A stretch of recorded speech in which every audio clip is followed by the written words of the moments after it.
Hi, it's Dre Griggs with Obsidian Wisdom. Today we'll discuss what is the number one mistake most people make when they start their life. As you leave high school and you move into college, or you leave high school and you start your career immediately, the number one mistake that most people make is if you ask them what they want to do with their life, they just say, I don't really know, I just know I want to make a bunch of money. Or if they tell you what they want to do with their life, they'll often say, I want to do that because I'm going to make a whole bunch of money. In American society and culture, we have equated money with freedom. And so whatever you have to do to get the money, it is going to get you freedom in return. And that's just not really true. The reality is the society has been set up to create lifelong employees. If you understand that, then you know that most of the systems that we have structured are designed to keep you from gaining your freedom. When I meet a young adult who says, I don't know what I want to do, I just want to make a lot of money, I know that they're going to be falling for that trap, that they're dangling that carrot in front of them, and they believe that if I have the money, then I can have the car, and I can have the house, and I can have the prestige, and everybody would love me, and they would throw parties in my name, they'd make statues outside of the arena where everybody is driven by money, and money is used to trap us for the most part. You have to take a step back and decide what is it that you're passionate about? What is it that you enjoy in life? You would really start there. I believe that there's enough money in the world that each of us could find something that we love to do and get paid pretty well for it. If you're able to take the step back, and what I often tell people is you want to start with a plan. It's not a plan of how I get the most money, because I did that too. I remember when I was at Florida State and we sat in, I think I went to the Career Center. I went to the Career Center and they had the computer system where you could look up certain jobs. If you told it certain things that you wanted, either income or different things, they'll say, okay, if you want this much money, then you should have this type of job. If you want to live in this city, these are the type of jobs you can get in this city. And based on that, they would say this is the type of income that people need to make for the cost of living. It is actually a pretty nice system. The issue is all the information I put in there was solely to make sure I can make the most money possible. So I was living in Chicago or New York or Boston, and then I was working as a quant for a Wall Street office. And it was going to be fantastic. I was going to be making hundreds of thousands of dollars a year designing instruments that would help the banks to make money from the stock market. And that was all I wanted to do. And as I got a little bit older, I had my first kid. And then I was like, well, dang, where do I want to raise my kid at? That became a completely different conversation, a completely different motivation for me. And so it ended up changing things slightly. Then as I got even older, it was like, well, I really do love my parents and I would love to see them more often. And they live down in Florida. So where would I need to live at to be able to see them? When you start really thinking about things outside of the money, you realize if you just chase the money, that maybe you sacrifice something that you actually would have spent money to gain. I often will tell you guys, and it's quoted in the good book, where it says, what benefit is it to gain the whole world if it costs you your soul? And the other way to think about it is, how much would you be willing to pay to buy back your soul? And I often think of it from both of those perspectives, because if I did lose my soul, I would pay everything. I would move heaven and earth to get my soul back. But what if I still couldn't afford it back? And if that's the case, then I just sold it for essentially nothing, because I would have paid everything for it. And oftentimes we are so focused on the money that we forget what the role of money is. The role of money is for us to be able to exchange it for things that we want. Thousands of years ago, people would trade rocks and boulders. They would have fence lines that would let you know how wealthy someone is. You would count the number of cattle that a herder had. That would let you know how wealthy someone is.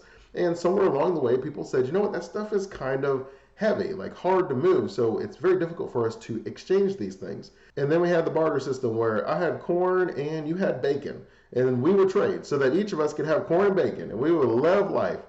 But when I had too much bacon, then I wouldn't trade with you anymore. Or when you had too much corn, you wouldn't trade with me anymore.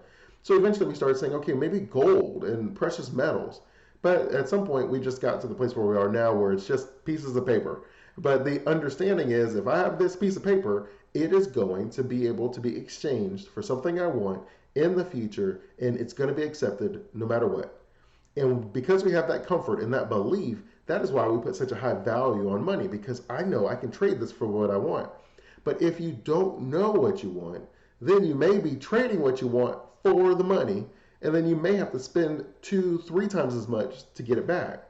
And by starting with a plan where you write out exactly what it is that you want in life, what makes you happy, where you see yourself, and then you start putting the plan together to decide, how would I generate the income I need to live that life?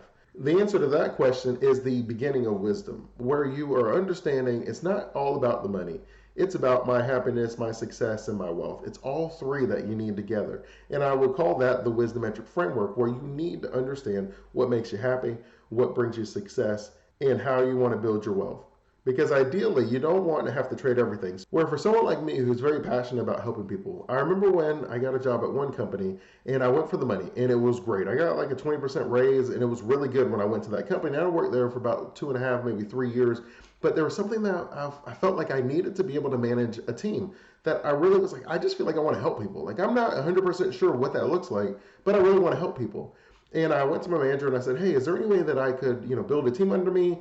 And then he went to the CEO and they said, hey, we don't really think that you need that. We don't need that type of a head count and that type of expense for your department. There really isn't work for two people.